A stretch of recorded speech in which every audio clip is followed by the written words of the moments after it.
Disease that is a gastroesophageal reflux disease, जिसको हम GERD का नाम देते हैं। GERD बेसिकली क्या चीज़ है? ये हमारे पास जो है एक बर्निंग सेंसेशन है जो कि फील होती है इन द इसोफेगस, और sometime it is mistakenly considered as the heart attack. कुछ लोग फील करते हैं जी उन्हें हार्ट अटैक हो रहा है, बेसिकली वो इस गैस्ट्रोइसोफेजियल रिफ्लक्स डिजीज होती है, और सिम्टम्स क्योंकि इनकी टू सम एक्सटेंट जो है वो मिलती जुलती होती हैं, इसलिए कुछ लोग इसको परज्यूम कर देते हैं कि it is the heart attack, but it is not heart attack, it is gastroesophageal reflux disease. इसमें बर्निंग सेंसेशन होती है और एक फीलिंग होती है घबराहट की, और सेकेंडली हमारे पास जो गैस्ट्रिक एसिड है that will become out from the cardiac and से स्टमक के वो आउटवर्ड्स इसोफेगस की तरफ मूव करता है, और इसोफेगस की जो वॉल है that is not protected by the prostaglandin or mucous membrane, and that is very weak wall, and there is formation of scars and the wounds on it. So therefore we call it the gastroesophageal reflux disease. ठीक है। उसकी wall जो है वो इतनी thick नहीं होती कि HCl से वो अपने आप को प्रोटेक्ट कर सके, तो it can be damage. Heartburn like sensation जो है वो H. पाइलोरी से इन्फेक्शन से रिलेट नहीं कर रही, और ये एंटीबायोटिक से ये इसको हम ट्रीट नहीं कर सकते गैस्ट्रोएसोफेजियल रिफ्लक्स डिजीज को, और डेफिनेटली हम इसके लिए डिफरेंट एंटासिड जो है वो यूज करेंगे। मतलब जिन पेशेंट्स बर्निंग होती है उन्हें ये डिजीज होती है? जी जी, जिन पेशेंट्स को कंटिन्यूसली हार्ट बर्निंग होती है उन्हें ये डिजीज होती है? जिन्हें हार्ट बर्निंग फील होती है कि ये एक जिसे हम कहते हैं जलने का एहसास, बर्निंग सेंसेशन होती है, तो वो बेसिकली गैस्ट्रोएसोफेजियल रिफ्लक्स डिजीज के सिम्टम्स होते हैं। इसकी etiology क्या है हमारे पास? Back flow of stomach acid into the esophagus. Second point क्या आएगा हमारे पास? Esophagus is not equipped to handle the stomach acid. जो stomach acid backward upward move कर रहा है उसको हैंडल करने के लिए कोई प्रोटेक्टिव लेयर नहीं है।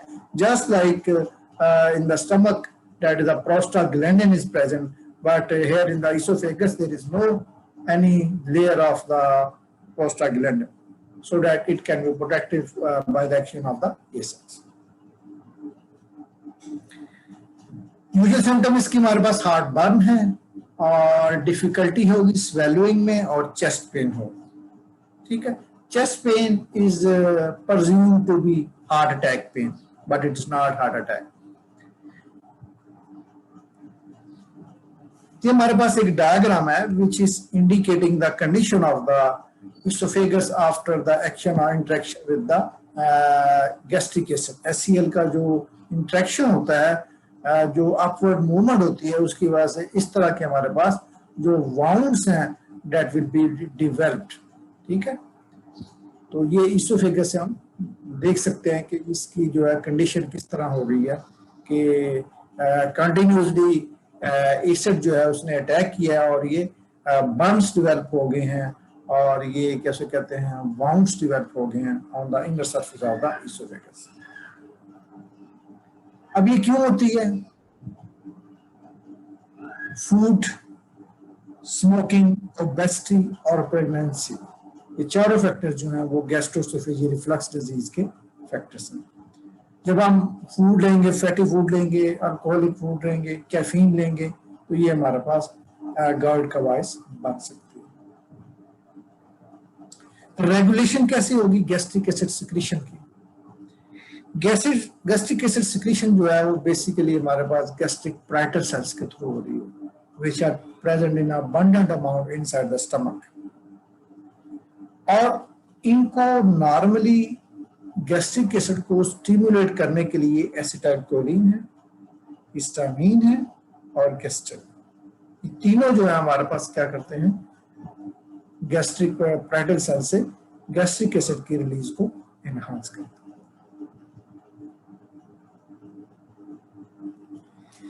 ये हमारे पास एक डायग्राम है गैस्ट्रिक पाराइटल सेल की, which is equipped with different types of the receptors and neurotransmitters, and different mechanisms are involved in the release of gastric acid from the gastric parietal cells. And there are also some inhibitory receptors which are present in it. ठीक है, इसमें first of all हमारे पास कौन सा receptor होगा? First of all हमारे पास histaminic receptor, first of all हमारे पास मस्करिनिक रिसेप्टर होगा। ये जो फर्स्ट रिसेप्टर है that is the muscarinic receptor, और इसके साथ हमारे पास बाइंडिंग होगी एसिटाइल कोलिन। सेकेंडली हमारे पास जो रिसेप्टर आ जाएगा that will be H2 receptor, histaminic H2 receptor होगा, और इसके साथ हिस्टामिन न्यूरोट्रांसमीटर आके बाइंड करेगा। नंबर थर्ड पे हमारे पास क्या आ जाएगा? प्रोस्टाग्लैंडिन रिसेप्टर आ जाएगा। इन प्रोस्टाग्लैंडिन रिसेप्टर के साथ प्रोस्टाग्लैंडिन E2 आके अटैच हो। लास्ट वन हमारे पास क्या आ गया? गैस्ट्रिन रिसेप्टर, जिसके साथ गैस्ट्रिन आके अटैच हो। इन चारों रिसेप्टर में से जो 3 हैं वो एक्साइटेटरी है और 1 इज इनहिबिटरी। 3 जो रिसेप्टर हैं वो एक्टिवेट करते हैं release of gastric acid from gastric parietal cells, जबकि एक जो है वो इनहिबिट करता है। It's mean 1 inhibitory receptor is balancing the effects of 3 receptors. ठीक है, मेरी बात को फॉलो कर रहे हैं लोग? Yes sir. Yes sir. यहाँ तक कोई बात जो समझ में ना आ रही हो? Any question? No sir. Sir prostaglandin किससे अटैच होगा, किस रिसेप्टर से? जी जी, प्रोस्टाग्लैंडिन किस रिसेप्टर से अटैच होगा? वो प्रोस्टाग्लैंडिन रिसेप्टर ही के साथ अटैच होगा। प्रोस्टाग्लैंडिन E2 जो है, प्रोस्टाग्लैंडिन E2 जो है प्रोस्टाग्लैंडिन रिसेप्टर के साथ बाइंड करेगा। Okay sir. अगर आपको ये डायग्राम समझ में आ गई, इट्स मीन आपको बाकी जो है समझना मुश्किल नहीं होगा। ठीक है, बाकी जितने मैकेनिज्म, जितनी ड्रग्स आएंगी इस चैप्टर में, इस लेक्चर में, that will B not difficult for you. First of all हम बात करते हैं मस्करिनिक रिसेप्टर्स की, जिनके न्यूरोट्रांसमीटर है एसिटाइल कोलिन। ये ब्लू कलर में आपको नजर आ रहा होगा फर्स्ट रिसेप्टर में। ये एरो आपको विजिबल है? ये जो एरो मैं मूव कर रहा हूं, yes sir. Yes sir, visible. जी सर। ये जो एसिटाइल कोलिन है, it will attach with the muscarinic receptor. और मोस्टली गैस्ट्रिक पाराइटल सेल में कौन से रिसेप्टर होते हैं? मस्करिनिक कौन सी टाइप होती है? अभी पता चलता है कि फार्मा 1 कैसे तैयार की थी आपने।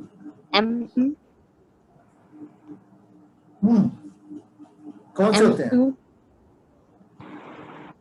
M2 नहीं फरहीन, M2 नहीं होती, M1 होती। अब हमारे पास जब ये एसिटाइल कोलिन अपने रिसेप्टर के साथ M1 के साथ आके बाइंड करेगी तो उसका रिजल्ट क्या होगा? There will be release of calcium.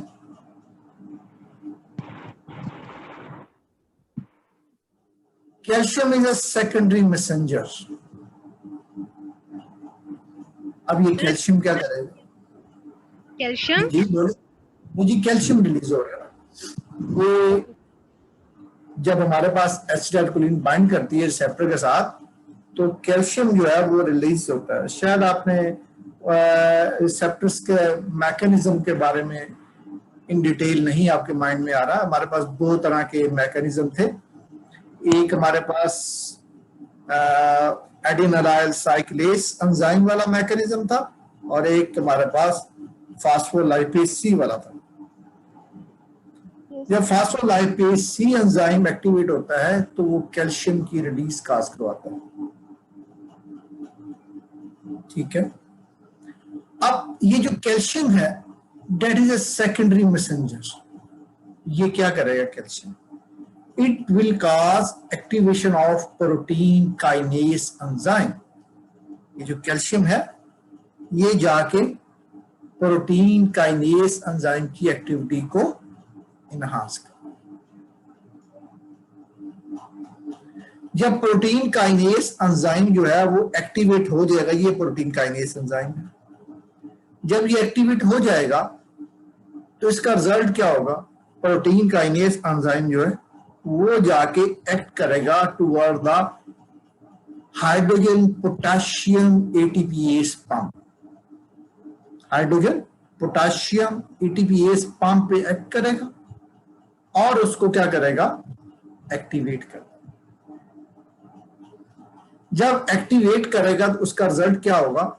There will be influx of potassium. Potassium inside enter होगा गैस्ट्रिक पैरेटल सेल में, और हाइड्रोजन जो है that will be move out toward the gastric lumen. तो हमारे पास क्या होगा? हाइड्रोजन आयन जो है दैट इज डेफिनेटली हमारे पास HCl ही है, क्योंकि हाइड्रोजन आयन जो है जब वो क्लोराइड आयन के साथ मिलेंगे तो there is formation of HCl in the stomach lumen. यहाँ से ये हमारे पास सर ये हाइड्रोजन पोटेशियम वाले से दोबारा समझा दें प्लीज। मैं दोबारा बताता हूँ। हमारे पास जैसे ही कैल्शियम आई, कैल्शियम ने क्या किया? उसने आके प्रोटीन काइनेज एंजाइम को एक्टिवेट किया। जब ये प्रोटीन काइनेज एंजाइम एक्टिवेट हो गया उसका रिजल्ट क्या हुआ? देयर इज एक्टिवेशन ऑफ, किसकी एक्टिवेशन होगी? Proton pump. कौन सा proton pump? Hydrogen potassium ATPase pump. इसका नाम क्या है? Hydrogen potassium ATPase pump. ATPase AS। ठीक है। तो ये हमारे पास जो पंप है ये एक्टिवेट हो जाएगा by the activation of protein kinase enzyme. Protein kinase enzyme जो है वो एक्टिवेट करेगा प्रोटॉन पंप को, और उसका रिजल्ट क्या होगा? There will be influx of potassium inside the gastric parietal cell and there will be release of hydrogen from the gastric parietal cell. Okay? Yes sir. अब चलते हैं सेकंड रिसेप्टर की बात के ऊपर चलते हैं। सेकंड रिसेप्टर में क्या होगा? हमारे पास हिस्टामिनिक दो तरह के रिसेप्टर होते हैं, वो मेरा ख्याल है फार्मा 1 में हमने पढ़ा हुआ है। पता है किसी को कौन कौन से होते हैं? H1 H2 H1 और H2 होते हैं। H1 जो है नॉर्मली एलर्जिक रिएक्शन काज करते हैं, स्किन रैशेस काज करते हैं, और डिफरेंट एलर्जीज काज करते हैं, ब्रोंकाइटिस काज कर सकते हैं, ब्रोंकोकंस्ट्रिक्शन काज करते हैं। जबकि H2 रिसेप्टर्स जो हैं those are present in the stomach. Is it clear? yes Yes sir. तो हमारे पास ये जो गैस्ट्रिक पैरेटल सेल है इसके साथ हिस्टामिन H2 रिसेप्टर अटैच्ड है। अब ये हिस्टामिन H2 रिसेप्टर जो है वो क्या करेगा? उसके साथ हिस्टामिन बाइंड करेगी। ठीक है। ये जो स्टार शेप है इट इज हिस्टामिन। ये जब बाइंड करेगी with that of the receptor, उसका रिजल्ट क्या होगा? उसका रिजल्ट ये होगा कि हमारे पास एक GS प्रोटीन है जिसे हम स्टिमुलेटरी प्रोटीन कहते हैं। ये स्टिमुलेटरी प्रोटीन जो है ये रिसेप्टर के साथ ही अटैच है। शायद आपके ज़हन में हो G प्रोटीन कपल्ड रिसेप्टर्स का मैकेनिज्म हमने पढ़ा होगा। Yes sir. मैंने रिवाइज भी किया था। उसमें क्या होगा? हमारे पास सिग्नल जनरेट होते हैं when there is interaction of a receptor and the neurotransmitter और ड्रग। अब हमारे पास जैसे ही ये हिस्टामीन आके हिस्टामिनिक रिसेप्टर के साथ बाइंड करती है, उसका रिजल्ट क्या होता है? There will be generation of signals.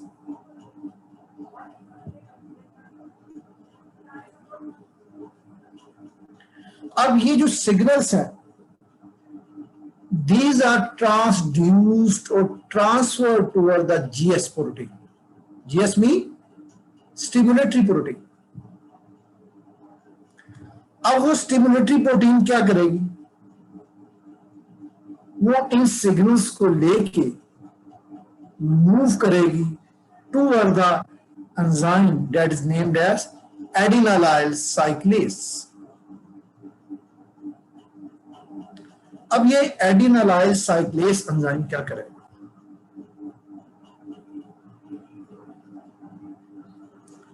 ये एटीपी को कन्वर्ट करेगा साइक्लिक एएमपी।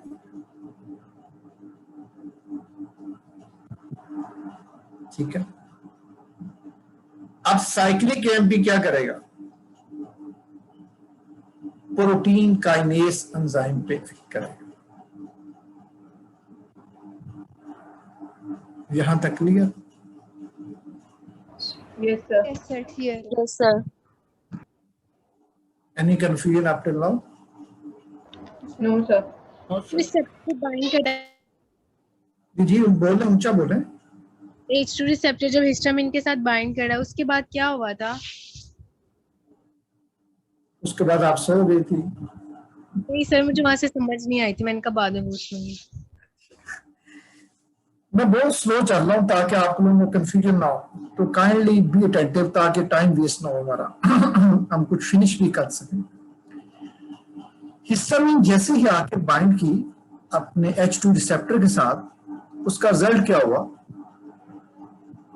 जो GS प्रोटीन थी, स्टिमुलेटरी प्रोटीन, सिग्नल प्रोड्यूस हुए और वो सिग्नल जो है वो ट्रांसफर हुए, ट्रांसड्यूस हुए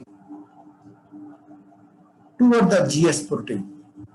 जब भी कोई भी एगोनिस्ट अपने रिसेप्टर के साथ आके बाइंड करता है तो there is generation of signals, signal produce होते हैं एक्टिवेशन के, और वो जो सिग्नल्स हैं वो ट्रांसफर होते हैं toward the GS protein. GS protein जो है वो क्या करती है? वो एक्टिवेट करती है किसको? एडिनालाइल साइक्लेस एंजाइम। ठीक है, GS प्रोटीन जब इसको एक्टिवेट करेगी एडिनालाइल साइक्लेस को, उसका रिजल्ट क्या होगा? एडिनालाइल साइक्लेस एंजाइम एडिनोसिन ट्राइफॉस्फेट को कन्वर्ट करेगा cyclic AMP. And what is cyclic AMP? Cyclic AMP is the secondary messenger. अब सेकेंडरी मैसेंजर क्या करेगा? प्रोटीन काइनेस को एक्टिवेट करेगा।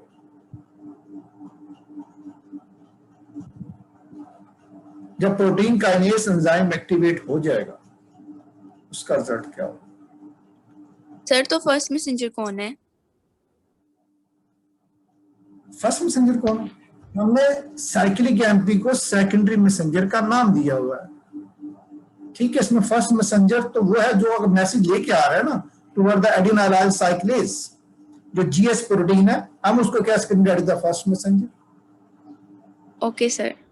जो मैसेज लेके आया एडिनालाइल साइक्लेस, साइक्लिक एएमपी ने कोई भी फार्माकोलॉजिकल चेंज प्रोड्यूस करनी होती है इनसाइड द सेल, इसलिए उसको हम सेकेंडरी मैसेंजर का नाम देते हैं। Okay sir.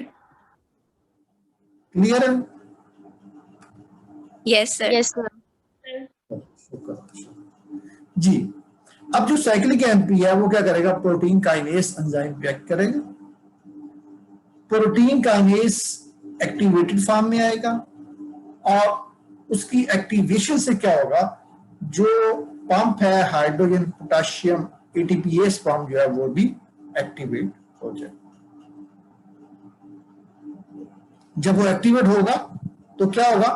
वही काम जो कि ऑलरेडी पिछले रिसेप्टर के साथ हुआ कि पोटेशियम की इनवर्ड मूवमेंट हुई और हाइड्रोजन की आउटसाइड मूवमेंट हुई toward the gastric lumen. Okay जी, Yes, sir. Okay. Yes, sir. उसके बाद नेक्स्ट हम बात करते हैं प्रोस्टाग्लैंडिन रिसेप्टर्स की। प्रोस्टाग्लैंडिन रिसेप्टर में क्या होगा हमारे पास? प्रोस्टाग्लैंडिन रिसेप्टर के साथ हमारे पास जीआई प्रोटीन अटैच्ड है, जिसे हम इनहिबिटरी प्रोटीन का नाम दें।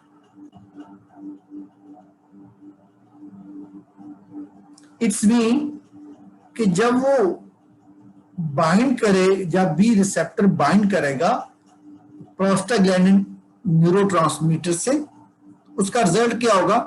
जीआई प्रोटीन जो है वो अगर एक्टिवेट होती भी है तो वो इनहिबिटरी रोल प्ले करेगी, वो एक्साइटेटरी रोल प्ले नहीं करेगी, वो सेकेंडरी मैसेंजर की फॉर्मेशन नहीं कराएगी। जब सेकेंडरी मैसेंजर की फॉर्मेशन नहीं होगी, it's mean there is no activation of protein kinase enzyme. In the same case, when protein kinase enzyme is not activated, there is no activation of proton pump.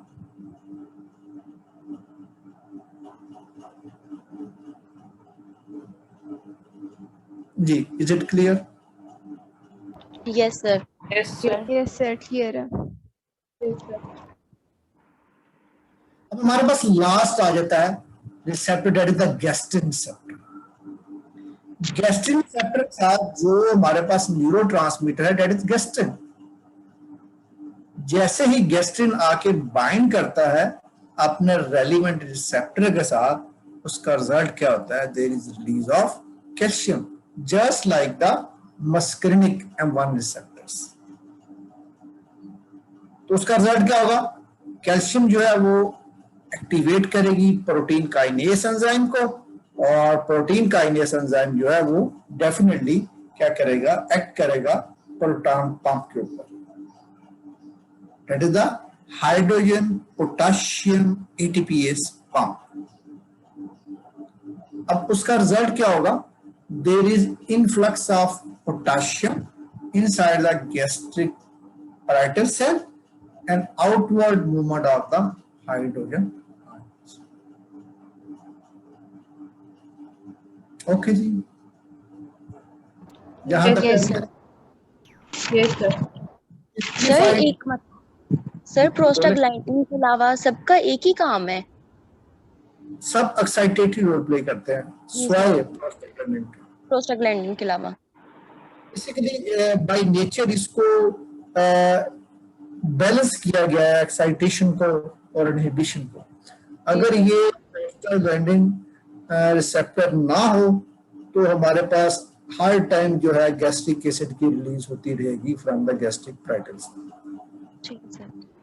ठीक है, ये nature में एक balance रखा हुआ है, एक चेक रखा हुआ है, ताकि कोई भी चीज अपनी एक्सीड ना कर सके अपने काम से। ठीक है जी। Yes, sir. ये मैकेनिज्म ऑलरेडी हम फार्मा 1 में सारे पढ़ चुके हैं मोस्टली। ठीक है, तो इसको यहाँ बताने का पर्पज ये है ताकि हम नेक्स्ट जो है हमें कोई डिफिकल्टी ना हो। अब ये हम नेक्स्ट मूव करते हैं।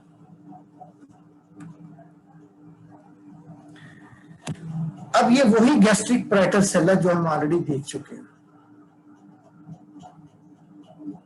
ठीक है, अब यहां थोड़ा सा डिफरेंस ये आ रहा इस डायग्राम में कि हमने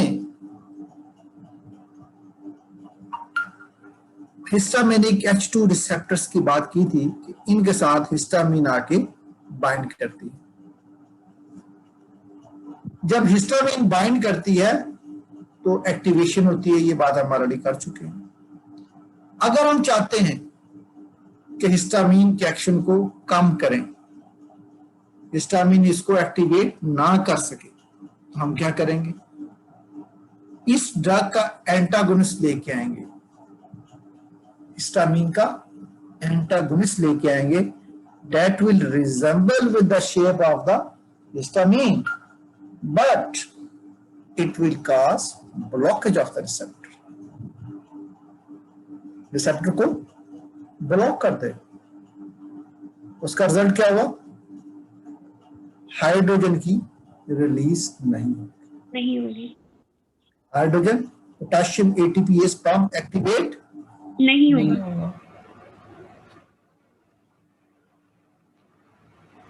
अब नेक्स्ट चलते हैं, गैस्ट्रिन की बात करते हैं। गैस्ट्रिन का हमारे पास एंटागोनिस्ट मौजूद नहीं है, इसको छोड़ दिया हमने। नेक्स्ट चलते हैं हमारे पास muscarinic receptor, that is M1। उसका न्यूरोट्रांसमीटर कौन सा? Acetylcholine. Acetylcholine. अब हमने क्या किया, एक ऐसी ड्रग दी जिसका नाम था पायरेंजीपिन। अब इस पायरेंजीपिन ने क्या किया, इसने रोल प्ले किया as a antagonist. Acetylcholine को वहां से रिमूव कर दिया और खुद जाके वहां अटैच हो। अब इसका क्या रिजल्ट हुआ, इसने भी वही काम किया कि प्रोटॉन पंप को एक्टिवेट नहीं होने दिया। ओके जी,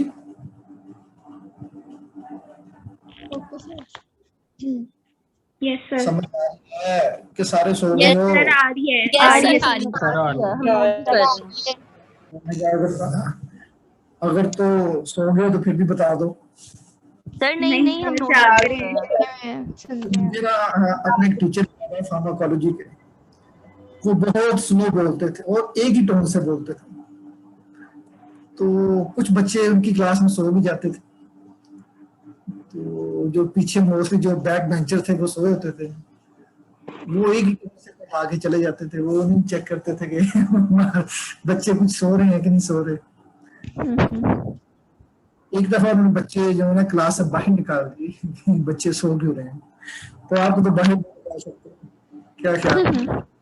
एक हो सकता है कि आपको यहाँ से निकाल देंगे तो फिर आप दोबारा एंटर नहीं हो सकेंगे। ये मसला है, जूम का ये इशू है कि अगर आप एक दफा किसी को निकाल दें तो फिर दोबारा कोई एंटर नहीं हो सकता।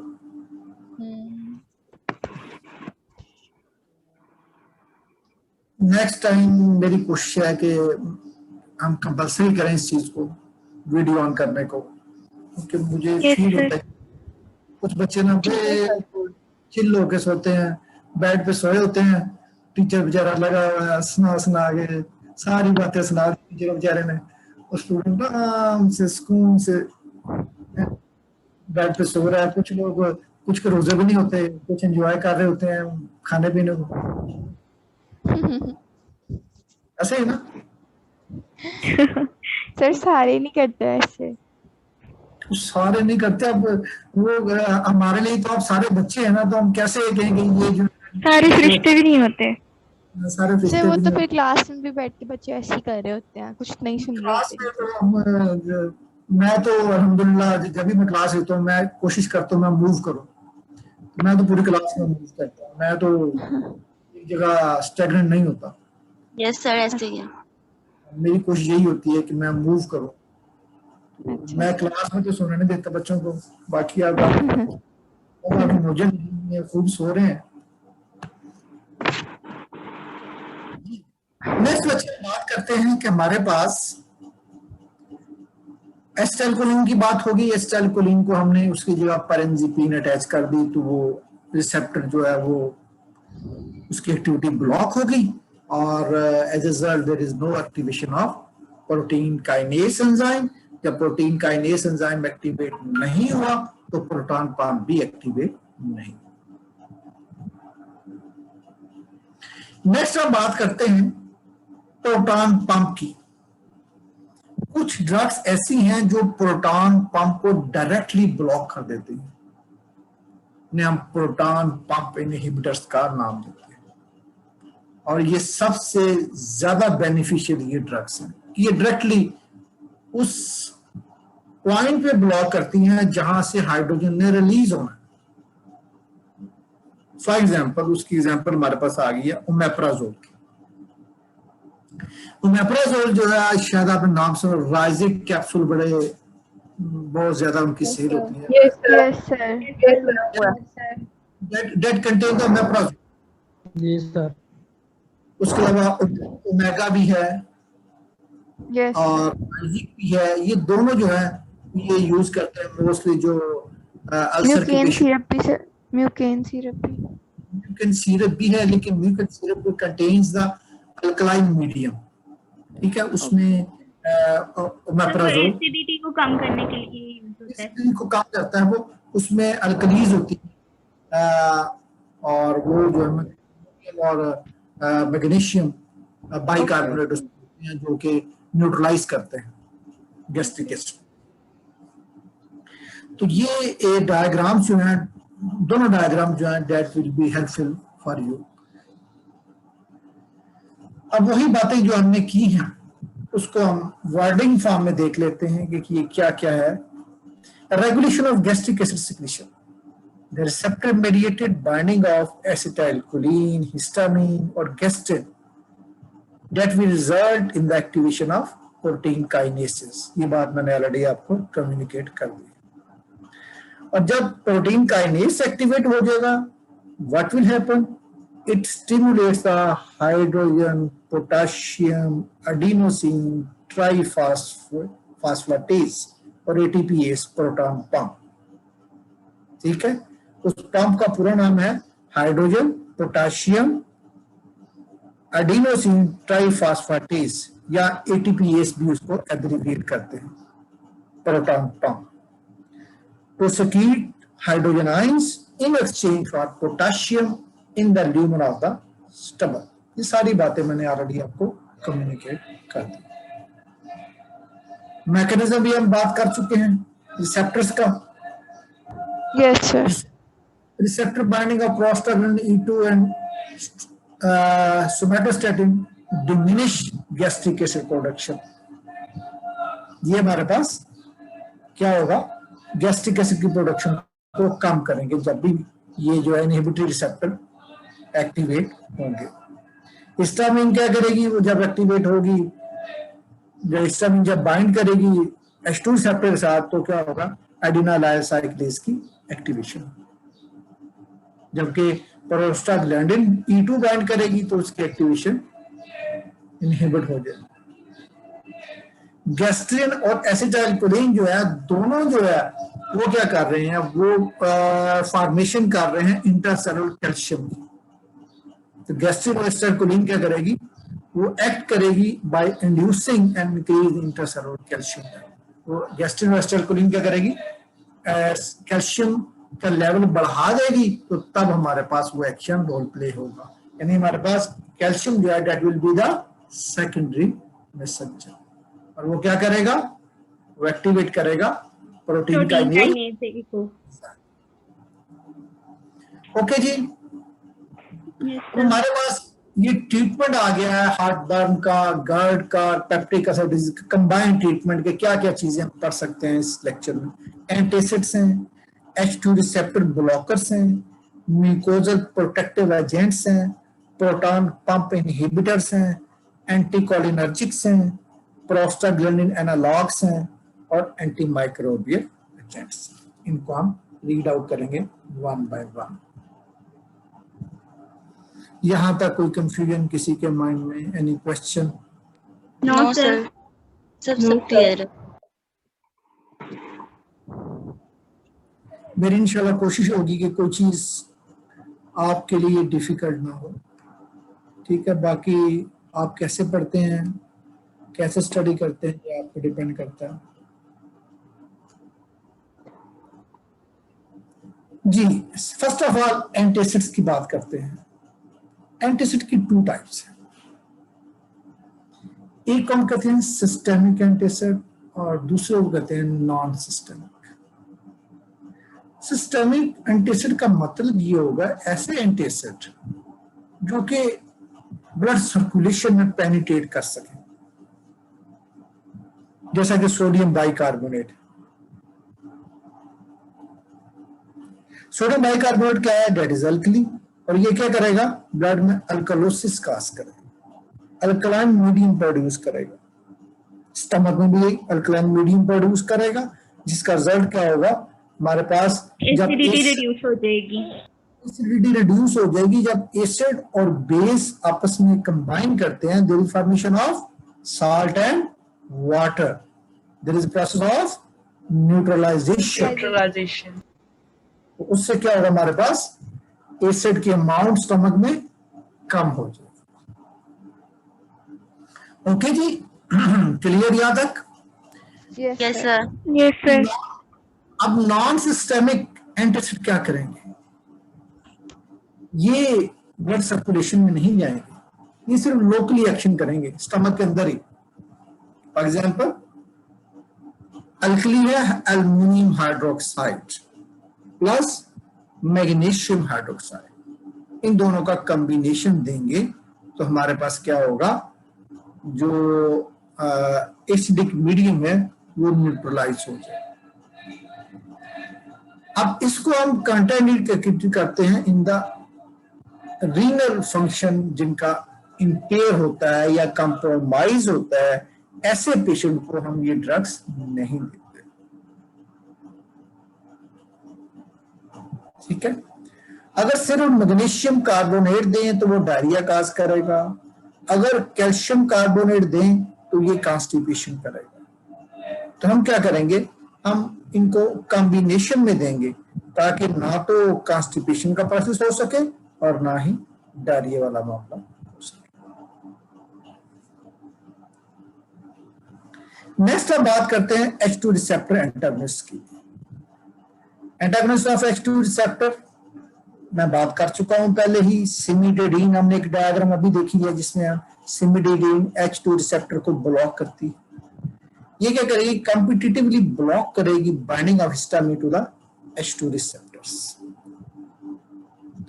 उसका रिजल्ट क्या होगा, जब H2 रिसेप्टर को हमने ब्लॉक कर दिया तो उसका रिजल्ट क्या होगा, रिडक्शन हो जाएगी intracellular concentration of cyclic adenosine monophosphate, जिसे हम साइक्लिक EMP का नाम देते हैं। साइक्लिक EMP की फॉर्मेशन रुक जाएगी। जब हम उस रिसेप्टर की ओर ब्लॉक कर देंगे तो हमारे पास क्या होगा, साइक्लिक EMP की फॉर्मेशन रुक जाएगी, ब्लॉक हो जाएगी। ब्लॉक हो जाएगी। अब साइक्लिक EMP नहीं बना तो उसका रिजल्ट क्या होगा, प्रोटीन काइनेज एक्टिवेट नहीं होगा। एंजाइम एक्टिवेट नहीं होगा। प्रोटीन काइनेज एंजाइम एक्टिवेट नहीं होगा तो उसका रिजल्ट क्या होगा, पंप एक्टिवेट नहीं होगा। हाइड्रोजन पोटेशियम एटीपेज पंप भी एक्टिवेट नहीं होगा। पंप एक्टिवेट नहीं होगा। शाबाश। तो जब ये चीजें एक्टिवेट नहीं होंगी, इट्स मीन हम उसको रिवर्स कर देंगे, उसके सारे प्रोसेस को रिवर्स कर देंगे। अब H2 रिसेप्टर एंटागोनिस्ट में हमारे पास सिमिडेडिन है, रेनिटिडीन है, फेमोडिडीन है और निजाटिडीन है। ये चारों ड्रग्स जो है हमारे पास क्या है, ये हमारे पास H2 रिसेप्टर एंटागोनिस्ट है। सिमिडेडिन जो है वो सिमट के नाम पे आ रही है, रेनिटिडीन जो है जेंटेक के नाम पे आ रही है मार्केट में। अब तो बैन हो गई है due to the its side effect, इसको बैन कर दिया गया है रेनिटिडीन को। फेमोडिडीन फेमट के नाम पे आ रही है और निजाटिडीन का मेरे ज़हन में नहीं है ब्रांड नेम। सिमिडेडिन जो है that is a prototype histamine H2 receptor antagonist. ठीक है, ये क्या है, प्रोटोटाइप। सिमिडेडिन प्रोटोटाइप है और ये क्या करती है, H2 रिसेप्टर को ब्लॉक करती है। ओके जी, यहां तक क्लियर है? Yes sir. Yes sir. इनमें सबसे इफेक्टिव कौन सी है, हम कौन सी करते हैं? इफेक्टिव जो है, जो नॉर्मली हम यूज करते हैं, सिमिडेडिन के साइड इफेक्ट हैं, रेनिटिडीन के भी साइड इफेक्ट हैं, फेमोडिडीन के साइड इफेक्ट कंपैरेटिवली कम। पहले हम रेनिटिडीन को बहुत ज्यादा यूज करते थे जेंटेक के नाम पे, लेकिन जब उसके मेरे ख्याल लास्ट 1 or 2 years में उनके साइड इफेक्ट अपीयर हुए हैं तो वो सारी की सारी टैबलेट्स जो है मार्केट से विड्रॉ कर दी गई। ठीक है, तो अब हम मोस्टली फेमोडिडीन यूज कर सकते हैं, सिमिडेडिन भी यूज कर सकते हैं, दोनों यूज कर सकते हैं, लेकिन रेनिटिडीन यूज नहीं करते। हिस्टामिन H2 रिसेप्टर ब्लॉकर्स जो हैं ये हम यूज कर रहे हैं for the prevention and treatment of peptic ulcer disease. Oesophagitis के लिए यूज करते हैं, GI ब्लीडिंग के लिए यूज करते हैं, स्ट्रेस अल्सर के लिए यूज करते हैं। कुछ लोगों को स्ट्रेस हो तो फिर भी उन्हें अल्सर डेवलप हो जाता है स्टमक। ज़ोलिंजर एलिसन सिंड्रोम में भी यूज करते हैं और साइड इफेक्ट इसके कम हैं एक्सेप्ट फॉर सिमिडिडिन। सिमिडिडिन जो है वो इनहिबिट करती है मेटाबॉलिज्म ऑफ एस्ट्रोजन और ये सुप्रेस करती हैं 24 आवर गैस्ट्रिक सिक्रीशन बाय 70% जो गैस्ट्रिक सिक्रीशन उनको कम करते हैं फॉर 24 आवर्स। ओके जी, यहाँ तक कोई क्वेश्चन किसी के माइंड में? No sir. जी सर इसकी Okay. रिकॉर्डिंग्स कब मिलेंगी? रिकॉर्डिंग सेमेस्टर के बाद दे देंगे आपको। सर नो आप सर लेक्चर सर लेक्चर साथ साथ ही भेज दिया करें। चलो ठीक है, मैं भेज दिया करूंगा। मैंने वैसे सर एलिमेंट लेक्चर भी नहीं मिला था, हमने दूसरे सेक्शन से लिया है। कहाँ से लिया? सर मेरी फ्रेंड है, वो दूसरे सेक्शन में आपसे पढ़ रही है, तो मैंने उससे लिया था। सर मुझे भी अच्छा। लिंक नहीं आया आपका आज का क्लास का। आज की क्लास का लिंक नहीं है? आप मेरा ख्याल है एनरोल बाद में होंगी हाजिरा। नो ऐसे ही सर है? मुझे प्रीवियस क्लास का भी, हाँ जी मैं बाद में एनरोल हुई हूँ। एनरोल होंगी ना, क्योंकि मैंने जो लिस्ट ली थी ना वो मैंने अपने पास सेव की हुई है। मेरा ख्याल है मैंने लास्ट ट्यूसडे को लिस्ट ली है सारी और अभी तक वही लिस्ट चल रही है। आप मुझे ईमेल करें, मैं इंशाल्लाह आपको एनरोल कर लेता हूँ। ठीक है, आपको थैंक यू। 12 सर बज गए क्लास हैं। में हम लोग लीव कर सकते हैं? हाँ जी ठीक है, इट्स ओके। मुझे अटेंडेंस सेंड कर दें बस अभी। अटेंडेंस के ओके सर। सर जेंटिक के क्या साइड इफेक्ट्स हैं वैसे? इसके जेंटिक के जेंटिक जो है वो कैंसर काजिंग हो गई है, उसमें ना कैंसर काजिंग जो है ना वो रिजल्ट निकल रहे हैं, तो इसलिए उन्होंने उसको बैन कर दिया। Okay sir. रिसर्च WHO ने किया है, बाकी तो हम तो काम शाम कम ही करते हैं। हम तो कहते हैं बस सारा काम अंग्रेजों ने करने हैं, हमने तो बस थोड़ा बहुत याद कर लिया और इम्तिहान पास कर लेते हैं हम बस। जी सर अटेंडेंस आपको मेल करनी है? मैंने कर ली, ले ली स्क्रीनशॉट्स में मेल कर देती हूँ आपको। मुझे मेल कर दें, मुझे मेल कर, जिसने भी लिया मुझे मेल कर दें। ओके कौन है? सर मैंने शास- लिया है, सहीदा शाइस्ता। ठीक है, शाइस्ता मुझे ईमेल कर दें। और लेक्चर में मैंने असल में अब ये मसला बन गया है कि वो हर सेक्शन के लिए सेपरेट हमें अपलोड करना पड़ रहा है। तो 2 सेक्शंस में मैंने अपलोड कर दिया था, मेरा ख्याल है सेक्शन बी और सी में, और आपका रह गया मेरा ख्याल। मैं इंशाल्लाह करता हूँ आप लोगों के लिए भी जो है। Thank you sir. अच्छा हम अपनी स्पीड को बढ़ाएं, मेरा ख्याल है कि इस तरह ही रखें। क्या आपके व्यूज हैं? सर थोड़ी सी बढ़ा लेते ताकि सिलेबस यस सर इससे थोड़ी सी बढ़ा लें, जाता है। इतने ज्यादा नहीं लेकिन थोड़ी सी बढ़ा लें। स्पीड सर बढ़ाते हैं। रमजान इस तरह निकल जाए बस। सर लेकिन इस तरह सही समझ आ रही है। वो तो ठीक है, लेकिन ये ना हो कि हम पीछे रह जाएं, फिर बाद में सिलेबस कवर करना मुश्किल हो जाए। यस सर लास्ट में Yes, बहुत sir. मसला हो जाता है फिर। मसला होता है। कोशिश करें कि हम साथ साथ ही कवर करें, चाहे हमें एक्स्ट्रा क्लासेस पहले लेनी पड़ जाए, वो ज्यादा बेहतर है। जी सर, एंड पे हाँ जी सर। क्लासेस का बर्डन बच्चों पे बहुत ज्यादा हो जाता है, तो बच्चे बड़े तंग होते हैं। तो मेरी कोशिश है कि इंशाल्लाह हम स्मूथली चलें और हम अपने सिलेबस को कोशिश करें कि 10 लेक्चर्स तक ले जाए बिफोर आपका जो मिड हो ना, मिड से जी पहले सर। पहले हम 10 से ऊपर चले जाएं, 12 लेक्चर्स तक हम कर लें। सर Yes, मैंने sir. कर दिया अटेंडेंस सेंड आपको। सर हमारा मिड ऑनलाइन होगा? पता नहीं, अभी तो कुछ क्लैरिटी नहीं आ रही है हमें। तो वैसे जैसे टेंटेटिवली क्या डेट होगी, कब तक है मिड के चांसेस? वो मैं आपको आपके साथ शेयर कर दूंगा। एकेडमिक कैलेंडर जो है वो मेरा ख्याल है आपको जो आप वेबसाइट है यूएमटी की, उसको भी अवेलेबल होगा एकेडमिक कैलेंडर। डेट चले ठीक। हाँ, मैं भी इंशाल्लाह शेयर कर दूंगा। तो आप नेक्स्ट टाइम कोशिश करें कि अपने ना कैमरास ऑन करें, मुझे कहने की जरूरत ना पड़े। Okay sir. ठीक है? ओके सर, और नेक्स्ट टाइम। उसमें सर किसी बच्चे ने टेंशन नहीं फ्राइडे लेनी। को हमारी कितने बजे क्लास होगी? फ्राइडे को मुझे आप ही बताएं, मुझे तो समझ नहीं आ रही किस टाइम होगी। सर 11 बजे क्लास Okay, होगी, sir, तो 12 like बजे तक हम फ्री हो जाते 11 हैं। बजे सर टाइम। 1 मिनट मुझे बात करने दो पहले। सर जहाँ 11 o'clock है वो हमारी क्लास क्लैश आ रहा है, मोलिकुलर बायोलॉजी की क्लास होती है। अच्छा, और तो सर हम उसका सन टाइमिंग चेक करते हैं तो स्लॉट 4 है ही नहीं। किससे बात की जाए? फिर अफनान साहब से बात कीजिए।